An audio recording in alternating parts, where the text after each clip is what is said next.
Les amis, je pense que vous êtes tous au courant. La première bonne nouvelle de la journée qui me donne le sourire.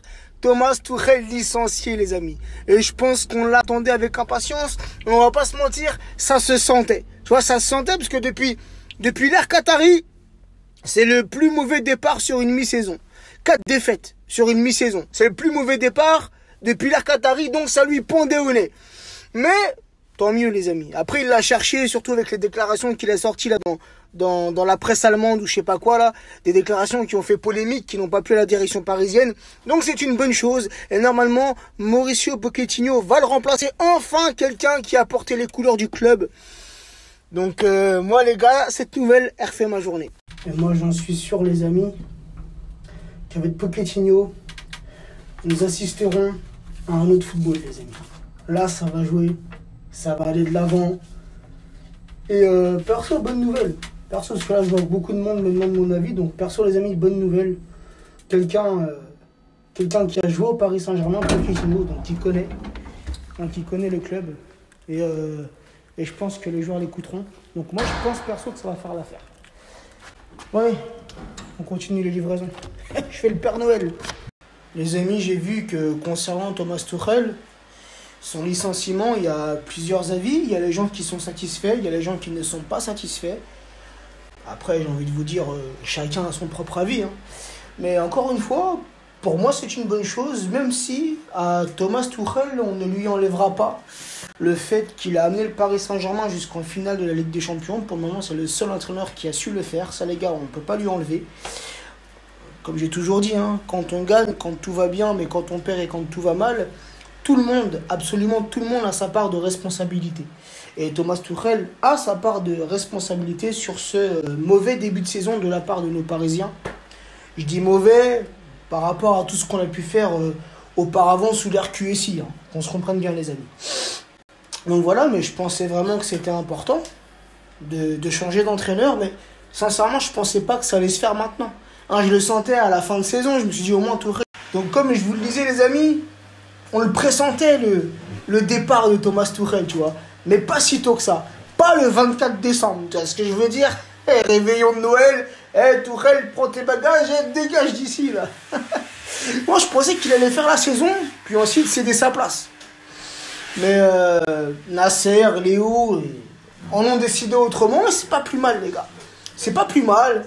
Et impatient de l'arrivée de Pochettino, puisque normalement, même si rien n'est officiel, ça devrait être Pochettino qui va prendre les rênes du Paris Saint-Germain. Mais tu vois, Tuchel, on le sentait depuis quelques matchs, depuis quelques mois, il n'y arrivait plus. Il n'arrivait plus à gérer cette équipe avec ses compositions cheloues. Danilo, défenseur central, Marquinhos en tant que milieu défensif, alors qu'on a fait venir Danilo, tu vois, pour être milieu défensif. Bref, plein de trucs, plein de choses incohérentes.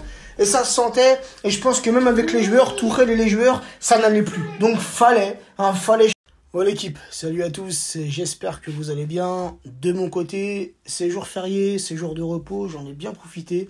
J'ai bien dormi, je me suis levé bien tard. Bref, les amis, je me suis amusé à faire un petit comparatif sur les entraîneurs qu'on a eu au Paris Saint-Germain sous l'ère QSI. On n'a pas eu beaucoup pour le moment, on en a eu que 4. Certains vont en compter 5, mais pour moi c'est 4, puisqu'Antoine Camboiré n'a fait que 1 mois et demi, 2 mois, si je me trompe pas, si mes souvenirs sont bons, sous l'arrivée du Qatar. Il n'a pas duré très longtemps, comme je vous l'ai dit, 1 mois et demi, 2 mois. Ensuite, il a été limogé, donc je vais pas compter Antoine Camboiré. Mais je vais compter depuis Carlo Ancelotti. Hein, donc Carlo Ancelotti qui est arrivé à la mi-saison, donc c'était en 2012. Et Ancelotti, il n'a même pas fait 2 ans. Il a dû faire 1 an et demi, 2012 jusqu'à 2013.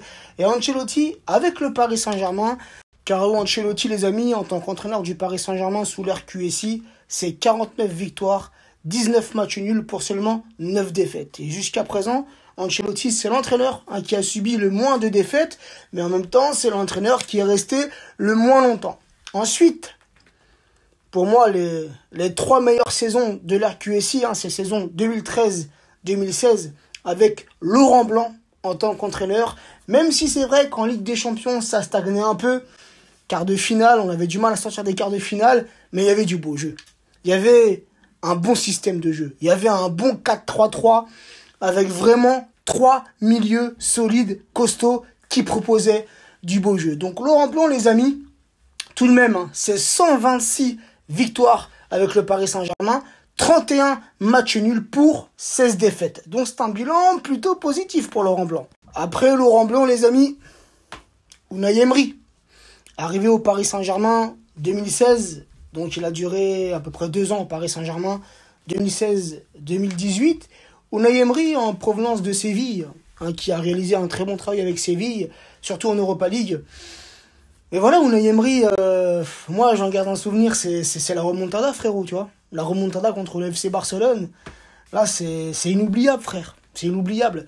Mais Unai Emery, c'est un bilan tout de même en 2 ans, pas si négatif que ça. Il faut compter 87 victoires, 15 matchs nuls pour seulement 12 défaites.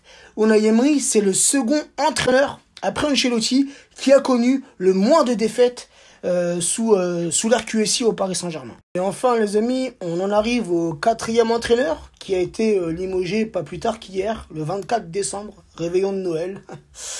Monsieur Thomas Tuchel. Alors, pour ma part, je ne connaissais pas cet entraîneur avant qu'il vienne entraîner le Paris Saint-Germain. Mais Thomas Tuchel, hein, faut lui reconnaître aussi un bilan qui n'est pas si négatif que ça.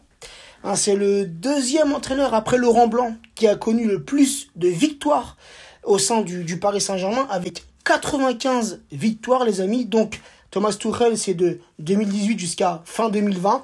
Donc, 95 victoires, 13 matchs nuls pour 19 défaites. Donc, un 2e entraîneur derrière Laurent Blanc qui a connu le plus de victoires, mais le premier entraîneur sous l'ère QSI qui a connu le plus de défaites en tant qu'entraîneur au Paris Saint-Germain. Et on en retiendra, hein, surtout sur ces derniers mois, la défaite contre l'OM. Donc, comme je vous le disais, les amis, il y a eu cette défaite contre l'OM. Il n'y a pas si longtemps que ça, là, il y a quelques mois, cette défaite au Parc des Princes qui nous a fait mal. Après tant d'années sans victoire marseillaise, il fallait que ça tombe sous Thomas Tuchel. Il y a eu ce mauvais parcours, pas mauvais parcours parce que finalement on finit premier du groupe, mais ce début de saison de Ligue des Champions avec cette défaite contre Manchester United au Parc des Princes. Il y a eu cette défaite aussi contre Leipzig. Donc voilà, un parcours un peu mitigé en Ligue des Champions, même si encore une fois on finit premier de notre poule. Et ça les gars, faut aussi le surligner. Mais après voilà, il y a eu cette défaite contre Lyon, cette défaite contre Monaco, ce match nul contre Lille, 3 équipes concurrentes pour la place de numéro 1 de ce championnat. Donc voilà, des défaites qui ne sont pas passées. Et après, il y a eu toutes ces déclarations, il y a eu aussi tout ce système de jeu. Mais comme je vous le disais les amis, entre les déclarations de Thomas Tuchel, qui flinguait beaucoup la direction parisienne, il y a aussi ces dernières semaines ce système de jeu mis en place, un système en 5-3-2 qui évoluait pendant le match en 3-5-2, un système qui finalement réussissait bien contre un adversaire assez faible, assez moyen. Contre Lorient, contre Strasbourg, le 5-3-2 ou le 3-5-2 ça passait, mais on l'a vu aussi contre un adversaire un peu plus solide, un peu plus costaud, comme les Lillois et comme les Lyonnais, et on a coulé les frérots, tu vois. Donc voilà, il y avait tout ça, toi, de Thomas Tuchel, et puis en plus ce clash qu'il a eu avec Leonardo. Bref, pour moi, ça sentait la fin. Mais je dois l'avouer, je pensais pas dès hier, quoi. Je me suis dit, il va finir la saison et ensuite bye bye, tu vois. Merci, au revoir, quoi. Et d'un autre côté, les amis, bon, ça, je l'ai déjà dit hier, mais on n'enlèvera pas à Thomas Tuchel ce qu'on a vécu il y a quelques mois de ça. Ce Final 8, qui restera pour moi inoubliable. Qui restera pour moi, sous l'RQSI, le meilleur parcours du Paris Saint-Germain en Ligue des Champions. Même si c'était une Ligue des Champions un peu remaniée due au Covid, mais tout le monde était logé à la même enseigne, j'ai envie de te dire.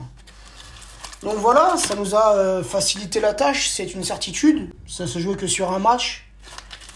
Mais durant ce Final 8, on avait vraiment vu un autre visage de notre Paris Saint-Germain. On sentait des joueurs soudés, solidaires.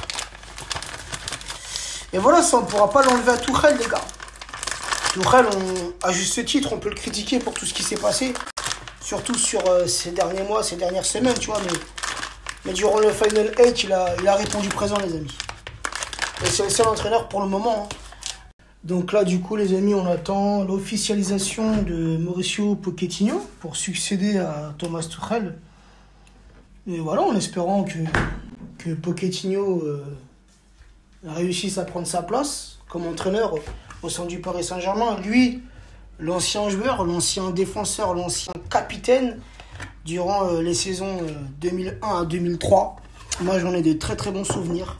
C'est un joueur qui avait une bonne mentalité, une bonne grinta, un excellent défenseur, un bon capitaine qui motivait ses troupes. Donc j'espère que ça sera de même en tant qu'entraîneur.